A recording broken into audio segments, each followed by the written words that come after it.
Salut à tous et bienvenue. Aujourd'hui, on va parler d'un sujet qui est vraiment partout, le sucre.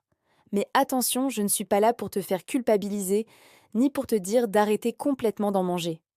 Le but de cette vidéo, c'est simplement de comprendre ensemble comment le sucre influence ton système immunitaire. Et surtout, quelles alternatives simples tu peux utiliser au quotidien, sans aucune frustration. L'objectif, c'est de t'aider à avoir plus d'énergie, à tomber moins souvent malade et surtout à garder le plaisir de manger. Alors, restez bien avec moi, ça va être super intéressant. Commençons par ce qui se passe dans ton corps. Quand on mange du sucre, il se passe plein de choses et c'est essentiel de les comprendre pour mieux agir. Premièrement, le sucre favorise l'inflammation. Imagine, quand ton taux de sucre dans le sang monte trop vite et trop haut, ce qu'on appelle un pic de glycémie, ton corps réagit en produisant plus de substances inflammatoires. Un peu d'inflammation, c'est un processus normal et même utile pour te défendre. Mais quand c'est trop et trop souvent, ça fatigue ton système immunitaire. Il passe son temps à gérer ces petites crises et devient moins disponible pour combattre les vrais intrus, comme les virus ou les bactéries. Deuxièmement, le sucre peut affaiblir temporairement tes globules blancs. Les globules blancs, ce sont les soldats de ton armée immunitaire. Plusieurs études ont montré que juste après un pic de sucre important, pendant une durée qui peut aller jusqu'à 5 heures, ces globules blancs sont moins efficaces. Ils ont plus de mal à neutraliser les microbes. Alors, pas de panique. C'est un effet réversible.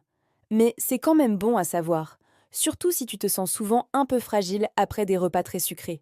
Troisième point crucial, le sucre déséquilibre ton microbiote intestinal. On l'entend de plus en plus, et c'est vrai, ton intestin, c'est environ 70% de ton immunité. Il abrite des milliards de bactéries, des bonnes et des moins bonnes. Le problème, c'est que le sucre est la nourriture préférée des mauvaises bactéries. Quand tu en consommes trop, tu les aides à proliférer, ce qui crée un déséquilibre. Ce déséquilibre, on l'appelle une dysbiose, et ça affaiblit directement tes défenses immunitaires. Et ce n'est pas tout. Un microbiote déséquilibré peut aussi jouer sur ton humeur, ton niveau d'énergie et même tes envies alimentaires. Enfin, quatrièmement, le sucre crée des montagnes russes énergétiques. Tu connais ce cycle?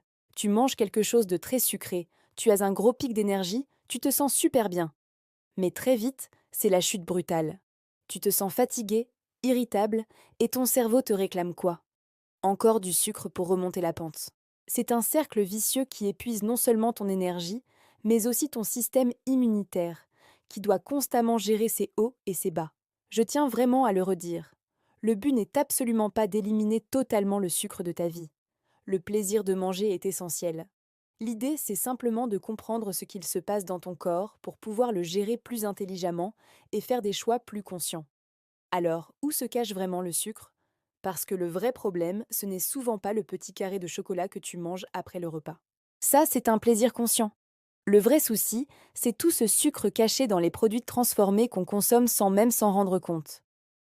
Pense par exemple aux sauces industrielles, comme le ketchup ou les sauces pour salade. Elles sont souvent bourrées de sucre. Les boissons, bien sûr, les sodas, mais aussi les jus de fruits, même ceux sans sucres ajoutés, qui restent très concentrés en sucre naturel. Le pain de mie industriel, les céréales du petit déjeuner, surtout celles destinées aux enfants, sont de véritables bombes de sucre. On en trouve aussi énormément dans les plats préparés, les yaourts aromatisés et même dans certaines barres de céréales qui se prétendent healthy ou bonnes pour la santé. C'est fou, non? La règle d'or est assez simple. Plus tu cuisines avec des ingrédients bruts et simples, plus tu as le contrôle sur la quantité de sucre que tu consommes. Maintenant qu'on sait ça, parlons des solutions. Comment remplacer le sucre de manière simple et sans se sentir frustré? Il y a plein d'alternatives géniales. Premièrement, au lieu du sucre blanc raffiné, tu peux utiliser des options plus naturelles pour sucrer tes yaourts, tes desserts ou tes boissons. Par exemple, le miel brut, qui a des propriétés antibactériennes, le sirop d'érable, riche en minéraux, ou encore la pâte de date, que tu peux faire toi-même en mixant des dattes dénoyautées avec un peu d'eau. La banane bien mûre écrasée ou une compote de pommes sans sucre ajouté sont aussi des options parfaites pour sucrer naturellement tes gâteaux ou tes porridge.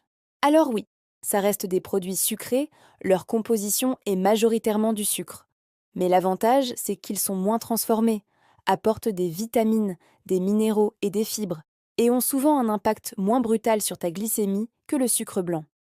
Deuxième astuce, utilise des épices qui donnent une sensation de douceur.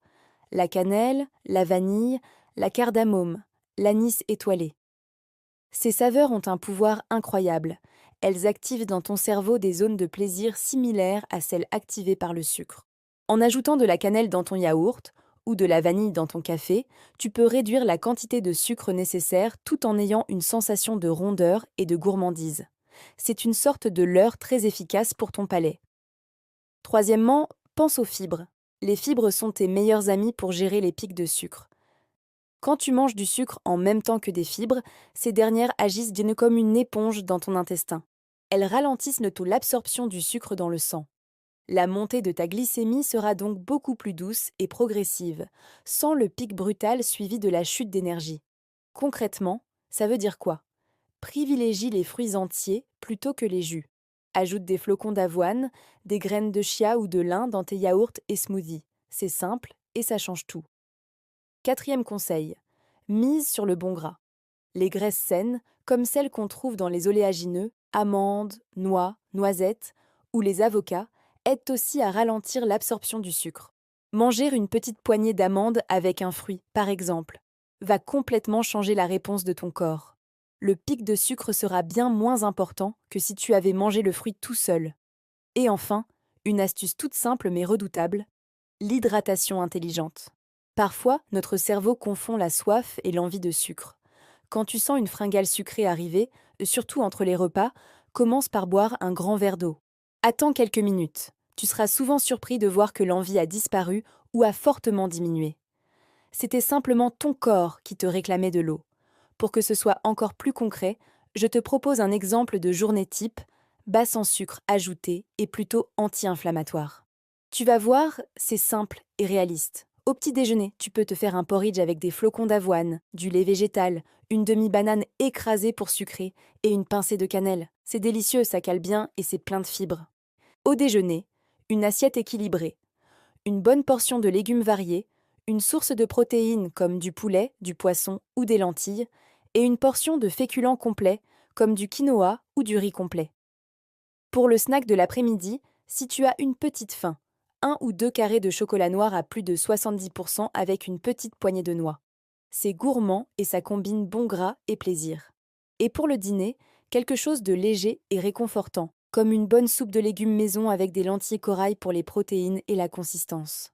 Tu vois, il n'y a rien d'extrême là-dedans. Ce n'est pas un régime, c'est juste du bon sens et de la bonne nourriture. Pour conclure, je veux vraiment insister sur un point. Le sucre n'est pas ton ennemi. Il ne faut surtout pas le diaboliser. C'est simplement une question d'équilibre, de quantité et de fréquence. Comprendre son impact sur ton corps, c'est la première étape pour reprendre le contrôle sans culpabilité.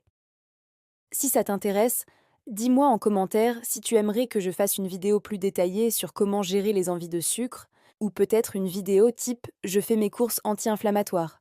Tes idées sont toujours les bienvenues, et surtout, sois bienveillant avec toi-même. Chaque petit pas compte.